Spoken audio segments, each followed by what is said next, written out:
ஆங்கிலத்திலே ஆற்றிய உரையின் தமிழாக்கத்தை இப்போது தங்கள் முன்னாலே நான் படிக்கின்றேன்.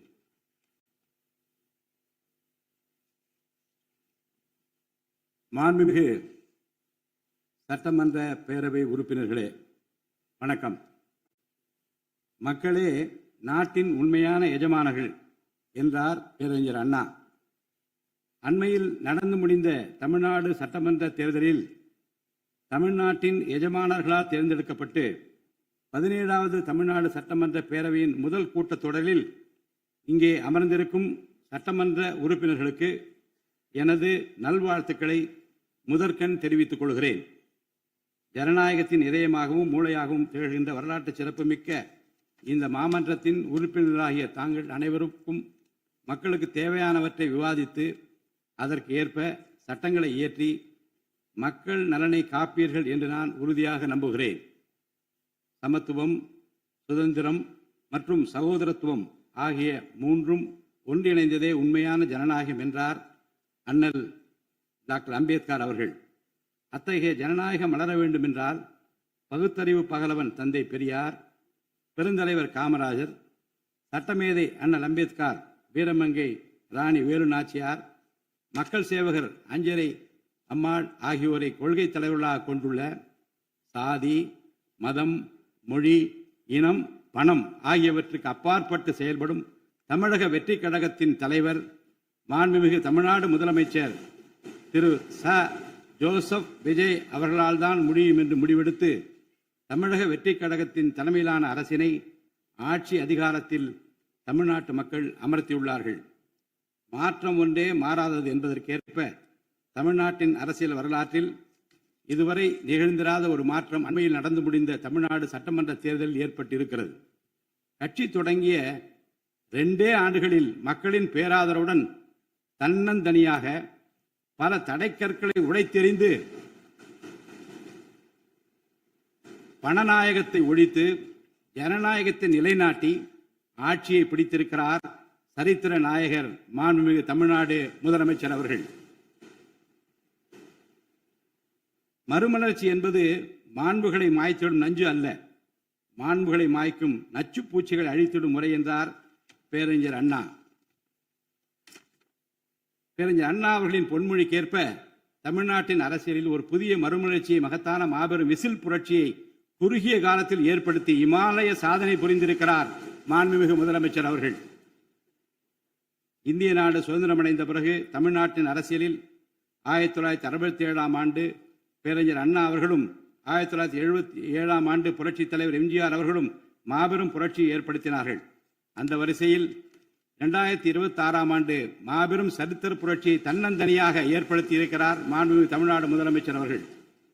மாநில உரிமை, பெண்கள் நலன் மற்றும் பாதுகாப்பு, சமூக நீதி, சம வாய்ப்பு, மாற்றுத்திறனாளிகள், விவசாயிகள், மீனவர்கள், நெசவாளர்கள், தொழிலாளர்கள், திருநர் மற்றும் சிறுபான்மையினர் ஆகியோரின் நலன், கல்வி, மருத்துவம் மற்றும் சுகாதாரம், உரிய பிரதிநிதித்துவம் என அனைவரையும் உள்ளடக்கிய ஆட்சி என்ற கொள்கையை அடிப்படையாக கொண்டு சட்டங்களை இயற்றும் அரசாக, திட்டங்களை தீட்டும் அரசாக, 7.5 கோடி தமிழ்நாட்டு மக்களுக்கான அரசாக இந்த அரசு விளங்கும்.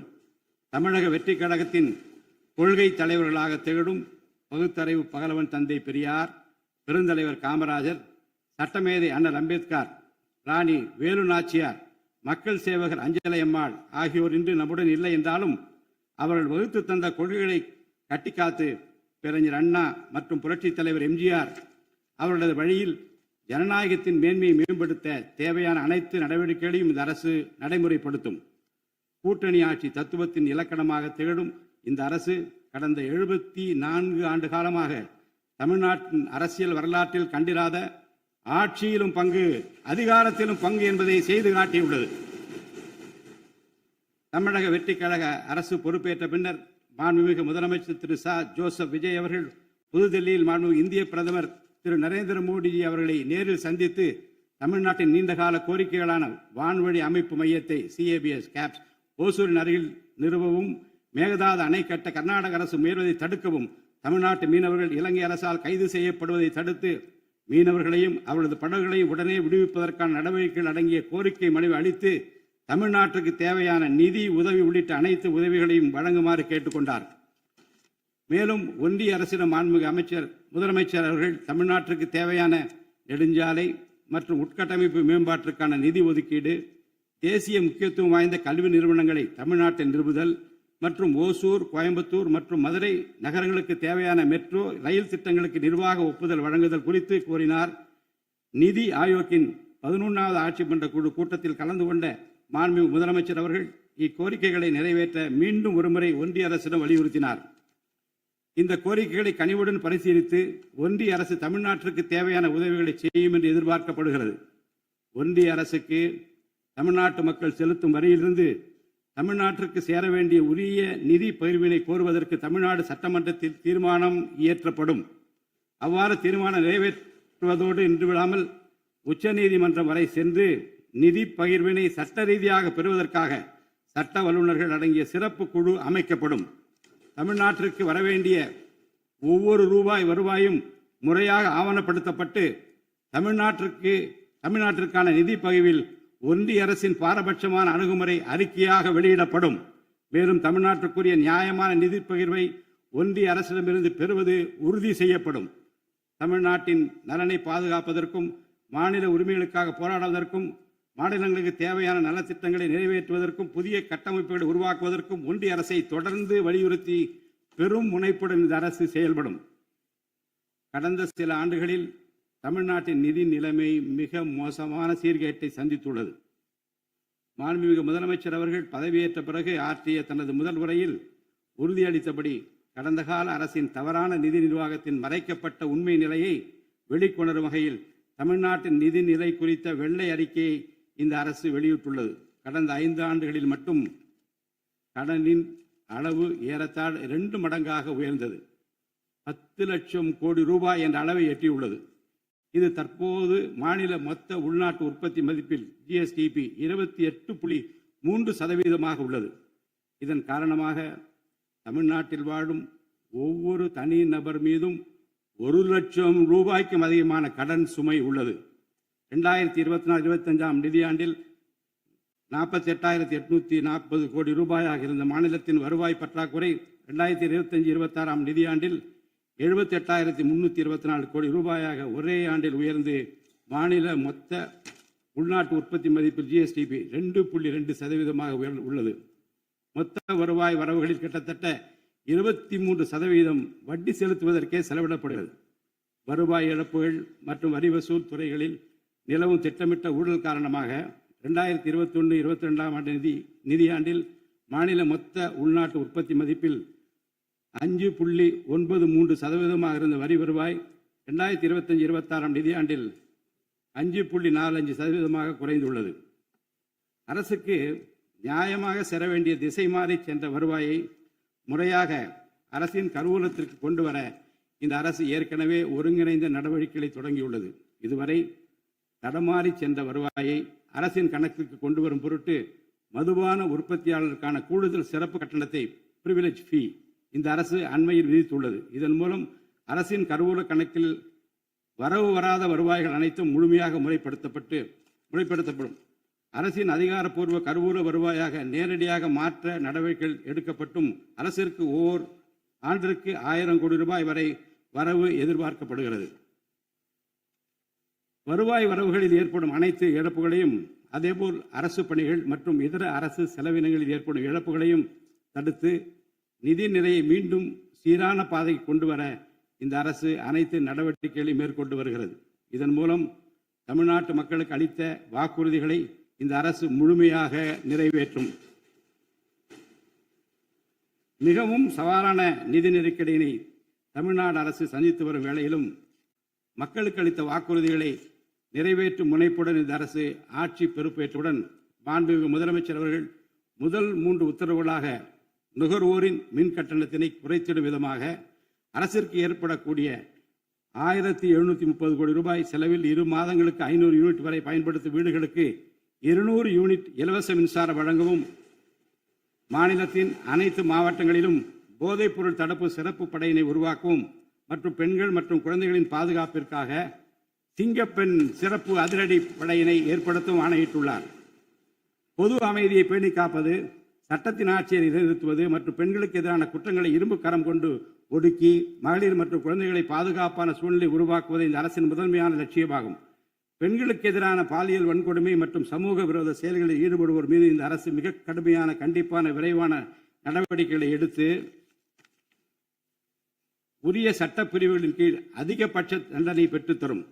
பெண்கள் மற்றும் குழந்தைகளின் பாதுகாப்பினை உறுதி செய்யும் பொருட்டு உருவாக்கப்பட்ட சிங்கப்பெண் சிறப்பு அதிரடிப்படை 2545 புதிய பணியிடங்களுடன் 319 புதிய 4 சக்கர ரோந்து வாகனங்கள், 101 இருசக்கர வாகனங்கள் மற்றும் ட்ரோன்களுடன் 354 கோடி ரூபாய் நிதி ஒதுக்கீட்டில் இப்பணியினை மிக சிறப்பாக செய்து முடிக்கும். கடந்த சில ஆண்டுகளாக தமிழ்நாட்டில் போதைப்பொருள் கலாச்சாரம் வேரூன்றியுள்ளது. இதனை கட்டுப்படுத்த முந்தைய அரசு ஆக்கப்பூர்வமான நடவடிக்கைகள் எதையும் எடுக்கவில்லை. தமிழ்நாட்டின் சட்டம் ஒழுங்கு சீர்கேட்டிற்கு முதற் காரணம் மாநிலத்தின் பரவலாக கிடைக்கும் போதைப்பொருள் பழக்கம்தான். போதைப்பொருள் இல்லாத தமிழ்நாட்டை உருவாக்குவது இந்த அரசு முழு மூச்சுடன் செயல்படும். இதனை செயல்படுத்தும் விதமாக போதைப்பொருள் தடுப்பு சிறப்பு படை அனைத்து மாவட்டங்களில் உருவாக்க இந்த அரசு உத்தரவிட்டுள்ளது. போதைப்பொருள் நடமாட்டத்தை முற்றிலுமாக ஒழிக்க தேவையான அனைத்து நடவடிக்கைகளையும் இந்த அரசு எடுத்து வருகிறது. பொதுமக்களின் நலனில் பெரிதும் அக்கறை கொண்ட இந்த அரசு பொறுப்பேற்றவுடன் முதற்கட்டமாக வழிபாட்டு தலங்கள், கல்வி நிறுவனங்கள் மற்றும் பேருந்து நிலையங்களுக்கு அருகில் 500 மீட்டர் தொலைவில் அமைந்திருந்த 717 மதுபான சில்லறை விற்பனை கடைகள் மூடப்பட்டுள்ளன. கள்ளச்சாராய நடமாட்டம் மற்றும் சட்டவிரோத மது விற்பனையை முற்றிலும் ஒழிப்பதற்கும் இத்துறையில் முழுமையான கண்காணிப்பை ஏற்படுத்துவதற்கும் தேவையான கடுமையான விதிமுறைகள் உருவாக்கப்பட்டு நடைமுறைப்படுத்தப்படும். இதன் மூலமாக ஆயத்தீர்வை, வசூல் மற்றும் மதுபான விநியோகத்தில் உள்ள முறைகேடுகள் தடுக்கப்பட்டு மாநிலத்தின் சமூக பொருளாதார சூழல் நல்வழிப்படுத்தப்படும். தமிழ்நாட்டில் கனிம வளத்துறையில் மலிந்து கிடக்கும் ஊழல் முறைகேடுகள் காரணமாக கனிம வளங்கள் மூலம் கிடைக்கும் வருவாயில் பெரும் அளவில் இழப்பு ஏற்பட்டுள்ளது. மாநிலத்தில் உள்ள கனிம வளங்களை திறம்படவும் சுற்றுச்சூழலுக்கு உகந்த வகையில் நீடித்த காலத்திற்கு பயன்படுத்துவதையும் இந்த அரசு உறுதி செய்யும். அரசின் கருவூலத்திற்கு வரவேண்டிய வருவாய் வேறு வழிகளில் திசை மாறி செல்வதை தடுத்து அது முறையாக வந்து சேருவதை உறுதி செய்வதற்காக முறையான ஒழுங்குமுறை மற்றும் அமலாக்கத்தின் மூலம் திட்டமிட்ட சட்டவிரோத கனிம தொழிலும் வரி ஏய்ப்பும் இரும்பு கரம் கொண்டு ஒடுக்கப்படுகின்றன. இந்த முயற்சிகளின் வாயிலாக கனிமங்கள் மூலமாக கிடைக்கும் வருவாயை இரட்டிப்பாக்க அரசு தீவிரமாக முயன்று வருகிறது. இந்த அரசு பொறுப்பேற்றவுடன் தமிழ்நாட்டில் உள்ள ஏரிகள் மற்றும் குளங்களில் படிந்துள்ள வண்டல் மண்ணை விவசாய பெருமக்கள், மட்பாண்ட தொழிலாளர்கள் மற்றும் தனிநபர்களின் வீட்டு உபயோகங்களுக்கு விலையில்லாமல் வழங்குவதற்கு அனுமதி அளிக்கப்பட்டுள்ளது. இதன் மூலம் நீர்நிலைகளின் கொள்ளளவு அதிகரிப்பதற்கு வழிவகை ஏற்படுவதுடன் மழைநீர் மற்றும் நிலத்தடி நீர் சேமிப்பிற்கும் உதவிகரமாக இருக்கும். இத்திட்டமானது மண் வளத்தை மேம்படுத்தி அதன் மூலம் வேளாண் உற்பத்தி திறனையும் அதிகரிக்கும். இத்திட்டத்தின் கீழ் தற்போது வரை 18,274 ஏரிகள் மற்றும் குளங்கள் அறிவிக்கை செய்யப்பட்டுள்ளன. வேளாண் பெருமக்களுக்கு உதவும் வகையில் கூட்டுறவு சங்கங்களின் மூலம் 75,000 ரூபாய் வரை பயிர்க்கடன் பெற்ற விவசாயிகளுக்கு 100% முழுமையாக பயிர்க்கடன் தள்ளுபடி செய்தும், மற்ற விவசாயிகளுக்கு 35,000 ரூபாய் பயிர்க்கடன் தள்ளுபடி செய்தும் மாண்புமிகு தமிழ்நாடு முதலமைச்சர் அவர்கள் உத்தரவிட்டுள்ளார். இதன் மூலம் 14.43 லட்சம் விவசாயிகள் பயனடைவர். இதனால் சுமார் 6,000 கோடி ரூபாய் அரசிற்கு கூடுதல் செலவினம் ஏற்படும். வேளாண் துறையை மறுமலர்ச்சி அடைய செய்வதும் வேளாண் பெருமக்களின் வாழ்வாதாரத்தை மேம்படுத்துவதுமே இந்த அரசின் முதன்மையாக கொள்கையாகும். விவசாயிகளுக்கு வழங்கப்படும் உடனடி நிதி உதவிகள் மற்றும் கடன் தள்ளுபடிகள் மட்டுமின்றி முறையான நீர்ப்பாசன மேலாண்மை, நவீன விவசாய தொழில்நுட்பங்கள், குளிர்பதன கிடங்கு வசதிகளை மேம்படுத்துதல் மற்றும் விளைபொருட்களுக்கு உரிய லாபகரமான விலை கிடைப்பதை உறுதி செய்தல் போன்றவற்றின் மூலம் விவசாயிகளின் நலன்களை காக்கும் முதன்மை சக்தியாக இந்த அரசு செயல்படும். நிர்வாக அமைப்பில் மலிந்து கிடக்கும் ஊழலை வேரோடு அறுத்து நேர்மையான, வெளிப்படையான, தூய்மையான நிர்வாகத்தை மக்களுக்கு வழங்குவதில் இந்த அரசு உறுதியாக உள்ளது. இதற்கேற்ப அனைத்து துறை சார்ந்த கொள்முதல்கள் மற்றும் ஒப்பந்த புள்ளிகள் எவ்வித ஒளிவு மறைவுமின்றி கடுமையான கண்காணிப்பு வழிமுறைகளுக்கு உட்படுத்தப்படும். கடந்த காலங்களில் நிலவிய முறையற்ற நிதி பரிமாற்றங்களும் இடைத்தரகர்களின் தலையீடுகளும் முற்றிலுமாக ஒழிக்கப்படும்.